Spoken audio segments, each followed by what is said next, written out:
Selamat datang di UPTD Puskesmas Kuta Selatan. Etika batuk sangat diperlukan di tempat umum. Ayo kita mulai etika batuk dari diri sendiri. Etika batuk yang benar, lindungi diri dan orang lain. Tahukah kamu, satu kali batuk bisa menyebarkan ribuan percikan droplet ke udara. Biasakan gunakan masker saat batuk. Gunakan tisu saat batuk, lalu segera buang ke tempat sampah. Kalau tidak ada tisu, tutup batuk dengan siku bagian dalam.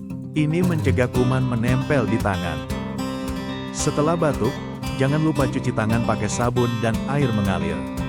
Sebagai pencegahan, ayo biasakan menggunakan masker di tempat umum. Etika batuk itu sederhana, tapi dampaknya besar. Ayo kita biasakan.